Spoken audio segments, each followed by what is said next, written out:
Italy के साहिल से 100 metre के फासले पर जो कश्ती तबाह हुई है उसमें जो मरने वाले हैं उनकी तादाद बढ़ती चली जा रही है। बचने वालों की तादाद 80 बताई जाती है। उसमें कितने पाकिस्तानी हैं ये हमें अभी नहीं पता। जो पाकिस्तान एम्बेसी रोम में है वो कहते हैं कि हमारे जो डेप्यूटी मिशन हेड हैं वो इस वक्त उस इलाके में मौजूद हैं और जब उन्हें पता चलेगा कि क्या कंफर्म नंबर्स हैं पाकिस्तानी के तो वो हमें बताएंगे। ये जो कश्ती है ये डूबने से 4 दिन पहले इज़मीर तुर्की का शहर है वहाँ से रवाना हुई थी और ये उस रास्ते पर चल रही थी जो कि बहुत ख़तरनाक समझा जाता है। उसी समंदर में पिछले 10 साल में 26,000 जानें ज़ाया हो चुकी हैं।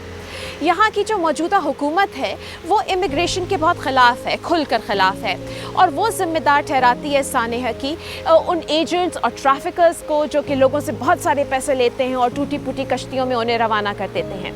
लेकिन जो बाकी सियासतदान हैं और जो यहाँ के सदर भी हैं और जो यहाँ NGOs हैं और जो वॉलंटियर्स हैं और दीगर मजहबी रहनुमाएँ हैं वो इस पूरे सानेहे को 2 ज़ावियों से देखते हैं।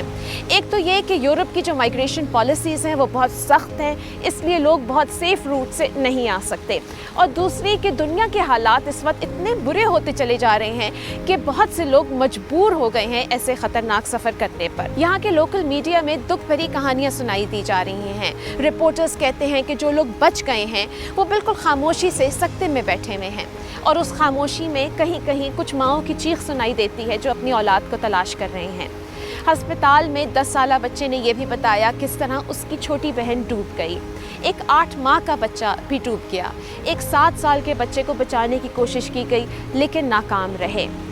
क्रोतोने जो शहर है जहाँ पे ये सब कुछ वाक़या हुआ वहाँ के सूबे के सदर ने ऐलान किया कि पीर के दिन सुबह को 11 बजे सारे स्कूलों में 1 मिनट की खामोशी रहेगी। हम जो इटालियंस हैं वो इससे पूरी तरह अलहदगी नहीं कायम कर सकते।